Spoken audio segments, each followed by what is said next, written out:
I'm so sorry. If you're seeing this video, it's because, like me, you did a bad thing. and, and and your humerus is not having fun right now.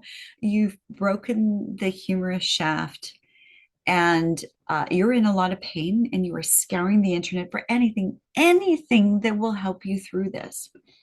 I did the same thing and I found it really hard. Lots of stuff for the shoulder, lots of stuff for after you had surgery. But if, like me, you had like a spiral break or something and they decided that they couldn't put a pin in it and they weren't going to cut you up and put a plate in it, but they were going to let gravity work its magic and send you home in a sling. That's where I was 10 days ago. So I'm 10 days into this. Yeah, I am upright. There is color in my face. There is hope. So here's the thing. You're looking for answers. I'm going to give you answers that will happen for the first few days. I'm not a doctor. Full disclaimer. I'm just someone like you that's gone through this. And I have 13 years of ski patrol experience. I'm used to jury rigging things. I've broken a few bones. I gotta say, I have made good use of the healthcare system, and they keep, sending me back out there to do more. So I know something about pain, and I know something about what you're going through, and I'm here as a friend, telling you what I did. And if you gain something from this that helps you out through these first few days, this first week, great. I'm going to publish more as I go. So, and just me being maybe one step ahead of you, maybe this can help. So, you got to the hospital, they stabilized you, they decided that they weren't going to operate, and then they gave you some painkillers, probably, and then they tried to fit you into a sling. Now, hopefully, they gave you one of these. That's called cuff and collar. Cuff, cuff, and collar. It might look a little prettier than this one. This one I took out of my first aid supplies. So it's a cravat. It's a triangular in a cravat that I turned into a cuff and collar with my first aid skills because they sent me home in totally the wrong thing. If they've sent you home in this torture device that supports your forearm, let me just hold it up and see. I've even jury rigged it a bit to have safety pins to kind of force my arm in a better position to actually get through. But this is to cradle your forearm, and that big lump there, that's for your elbow. No, like I scoured the internet and I found video after video after video. Cuff and collar, cuff and collar, cuff and collar. This is for if you break your elbow, break your humerus at the elbow. So the nurses probably looked up humerus. We'll give her one of these. And then they proceeded to try and crank my arm in a position that it was not at all happy with. Now, in all of the pain, we tried to figure things out. We They tried to ease off my elbow a little bit. We pinned this up a little bit to elevate my wrist a bit. They gave me a wrist brace because I said if I could just stabilize my wrist so that I put less pressure on my elbow, maybe. And they gave me this, which, by the way, advocate for what you want, because with this, I was able to take a shower. Tell you about that in a second. But yeah, this is not for you. This is not yours. It is helpful as a transport bandage to keep your arm from flopping forward and back because it kind of straps your arm in, but you don't want to crank that. It is the worst thing for you right now. Do not do that. Now, every time you lean forward, your arm is screaming in pain. So if you're not really good at deep knee bends and you don't have someone else to help you, you're going to drop things on the floor, leave them. Um, if you are lowering yourself to the floor, what I would do is you don't want to risk a fall, and this flopping forward is pure hell. So put your hand on something, back of a chair, a table, anything. Lower your knee down to the ground on your good side, and then reach with your good hand for whatever it is. Your bad hand can hold up to 2 pounds, but I wouldn't push that the first few days. But it can grip things. Your grip isn't gone. It's just you have no lever. It's gone. The lever's not there. So then carefully bring yourself back up again. You do not want to fall again. You do not. So brushing your teeth, very, very challenging, because guess what? You have to lean over the sink to spit your toothpaste out. Have a cup, to get a cup in there, and you're going to spit in the cup and you're going to rinse out the cup. Don't lean over the sink. On your way home from the hospital, get some of those face cleaning wipe things, because you're not going to want to lean over and wash your face. That's not going to happen. And, oh, and how do you tie your hair back? So I've been just tucking it in like that to get it out of my face. But washcloth to wash your face if you are washing it, and you're going to get water all down the front of you, because leaning over is going to be pure hell. So be good to you. I got home and I realized I wasn't going to be able to wash my face.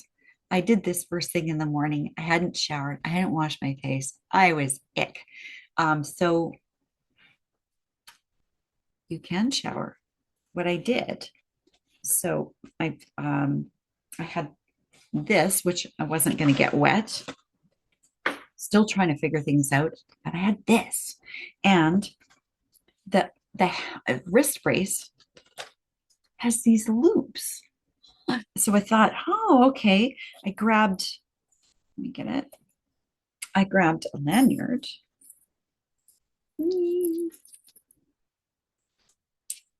And with my good hand, took a little bit of doing, but with my good hand, come on, go, go, go, go, go, go. Ta-da! And I was able to suspend my arm. Now, until I got the lanyard, I was doing this with my hand in it, which if you lose your grip on your teeth, or your teeth aren't very strong, that's going to be a bad, bad, bad news. That's going to hurt like hell. So better to just throw it in this.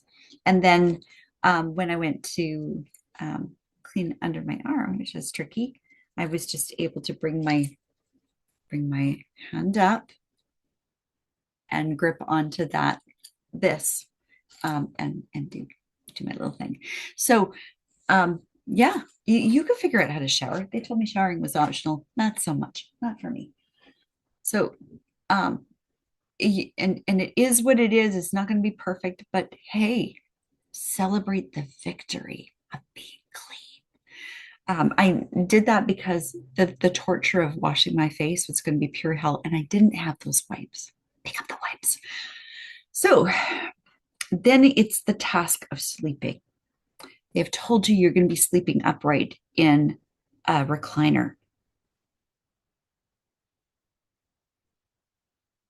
Maybe they have different recliners than I do. First of all, if I tried to recline, everything went and I was all out of position, crunchy, crunchy. And so I couldn't recline back. Not the first night anyway, not even the second or third, like even the third night. Ow. And so, I tried, and then it would last for about 20 minutes. And then I was in agony.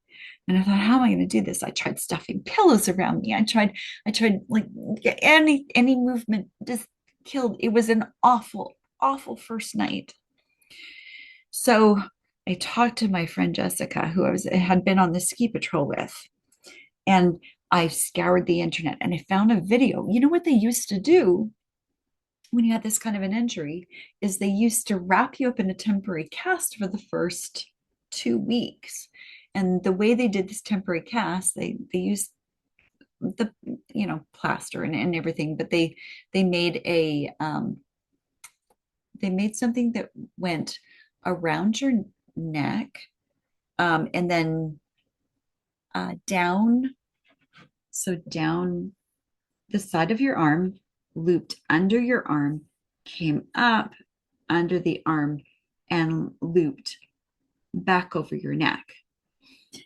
And it was wet. They used layers and layers of cloth, and then they would push it into place and then wrap gauze around, like a strong gauze around, to hold it in place. And that was, you were going to wear that for the first 2 weeks. I'm glad they didn't do that because now I know I want to move my elbow. But Jessica and I watched the video and she rigged up this. She was brilliant. She's brilliant. She's really smart. Shout out to Jessica. So she had asked, because she came to the hospital to my rescue, and she had asked for a SAM splint when they were trying to crank my arm into this torture device. She said, maybe this. Like I said, is there a splint? She goes, oh, do you have a SAM splint? And they went off. They brought back a SAM splint. They opened up the package, realized that wasn't going to work. Well, we kind of scooped the SAM splint, and we got home. She left it with me. So it cuts really easily with scissors. Cut the SAM splint in half. She shaped one part sort of as an outer shell. And then don't know if I'd do it this way again because it's pretty thick, but it's actually worked out okay. She folded over and used pliers to kind of crimp it in place, but then we needed extra padding. We wrapped some, not bubble wrap, it's that styro wrap that comes in all of your packages. I had saved some for packaging, and so I got some styro wrap on the top here to make it not so pokey. And then the way this works, she got a pair of pantyhose and fed the bottom ends into the pantyhose, so they're up at the panty end. That's going to be at the bottom, and then with the hose, she wrapped this around my neck. So I'll show you how this works. I don't know if your doctor would approve, but well, this is made sleeping actually possible. So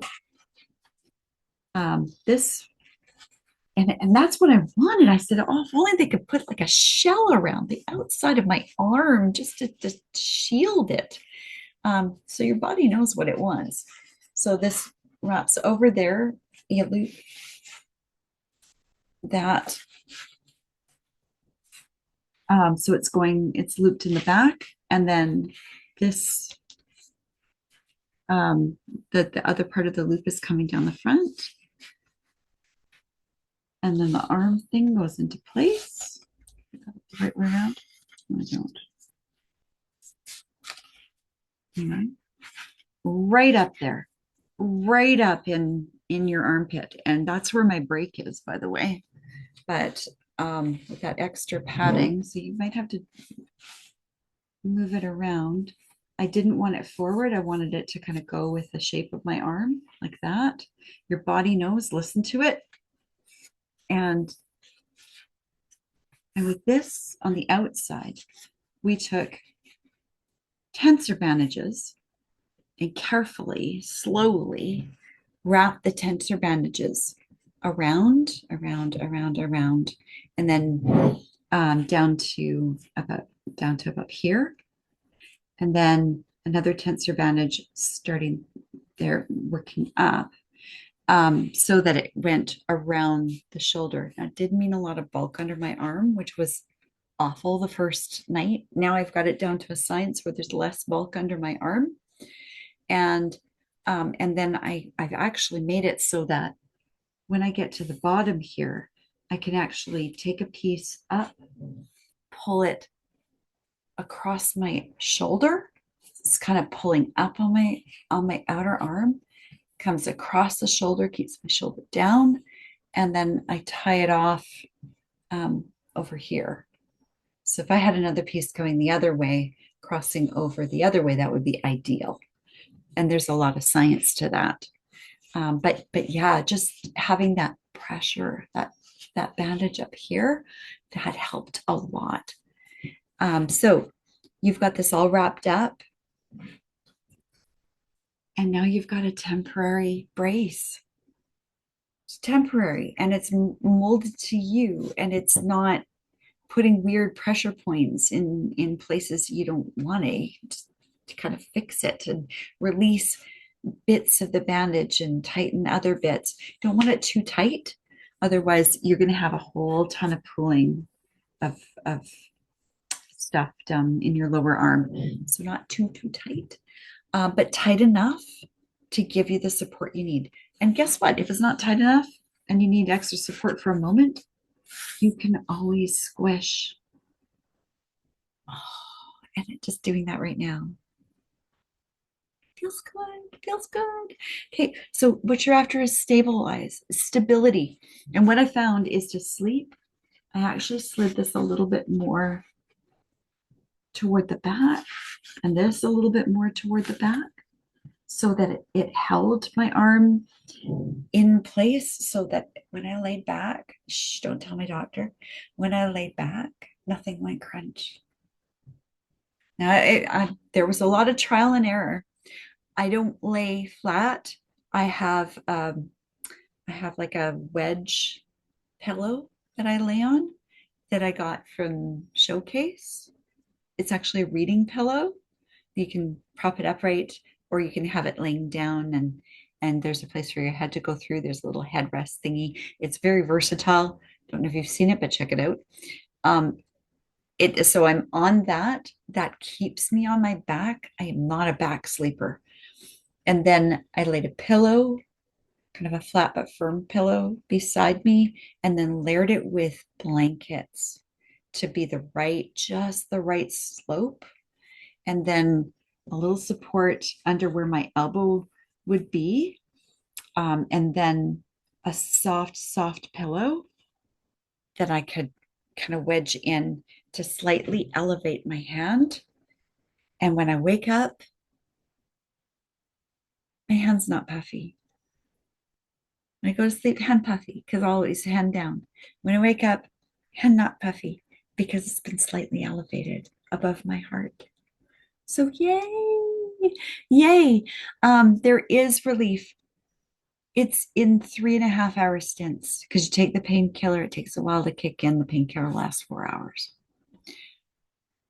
And it is what it is. And this too shall pass. It's about getting through. Week one is just all this fluid.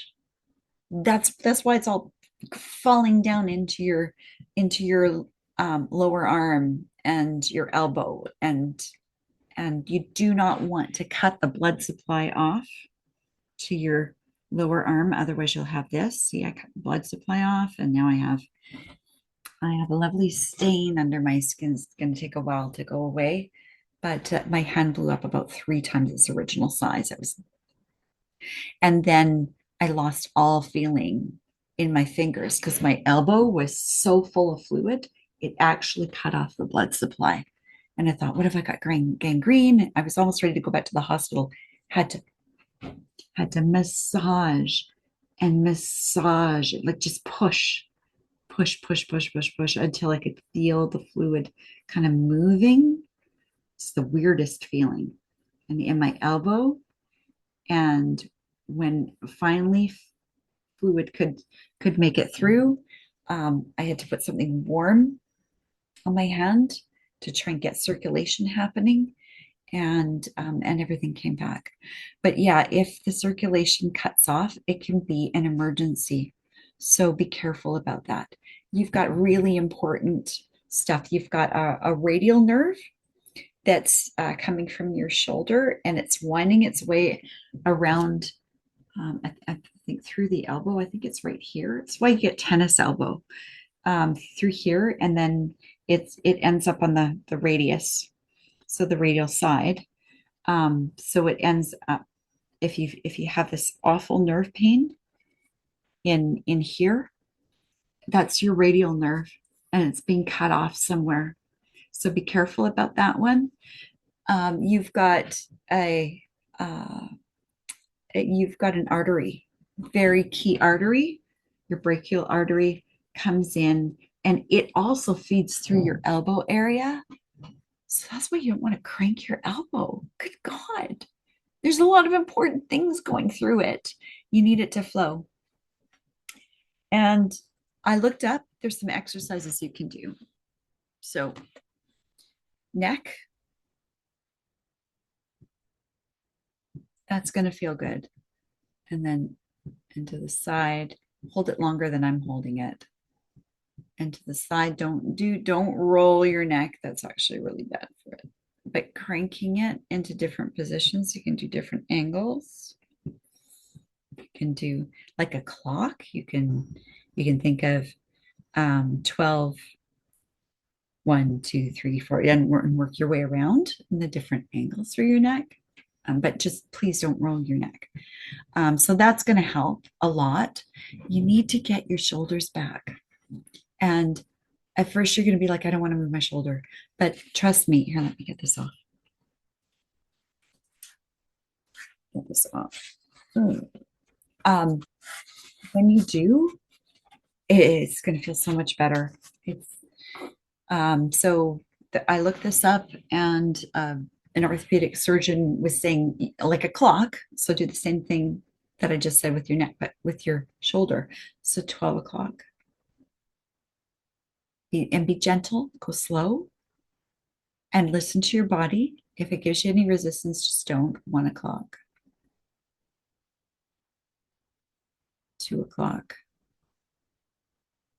and then 3, and all the way around. Depending on where your break is and what angle, there's going to be some certain spots that go, ah. So listen to your body, listen to it, don't overdo it. Gentle. This is about gentle. This is about keeping movement in your shoulder. You need that. And eventually when you heal, you don't want to be rehabilitating your shoulder either. And then things you can do. So your wrist can move.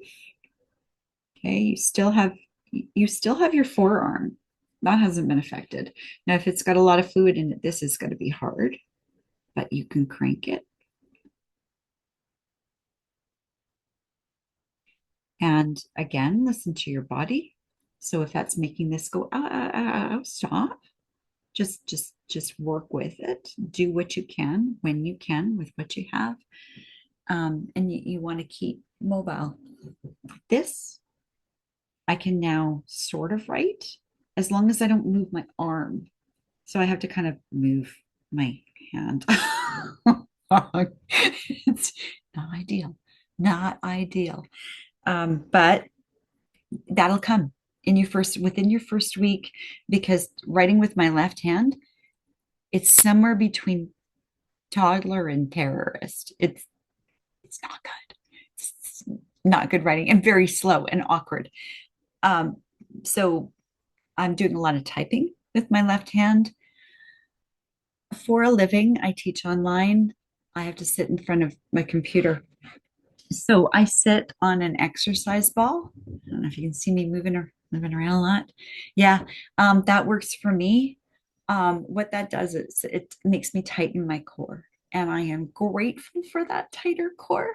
I need it. You need it for getting up out of bed if you manage to get laying down, because your arm is gonna be twice or 3 times its normal weight, and it's not gonna help you. And so you need to roll over on your side. So you're going to be like this. And then you need something to get you in the upright position. So you're going to have to use this as a lever, get your elbow into the bed and prop yourself upright. But I also hook my heels around the, not the box spring, the top, the floofy mattress. In between the mattress and the box spring, I try and dig my heels into that spot to give myself a little extra leverage to get upright. We do what we can with what we have. It's not going to be fun. If you do not live alone, you probably don't have all of these problems. You probably have somebody else to help you and guide you and move you and so yay and celebrate them, be good to them. Um, accept their help. Don't don't be embarrassed. Don't be whatever. This is undignified. And and and and someday they're going to need your help, right? So accept it, be gracious. Hopefully they're gracious to you too.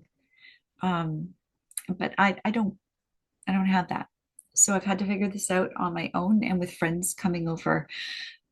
If somebody comes over and you're living alone, get them to chop all your vegetables and all your fruit. Bring freezer bags, chop chop chop chop chop, stick them in freezer bags so that you can just open your freezer, grab a bag, pour out what you need, and make smoothies and make like you can do stir fry and smoothies and stuff like that, and easy stuff to make. But you've got to keep your health up because your body needs a whole ton of stuff to heal right now. So right now, I have my bone broth.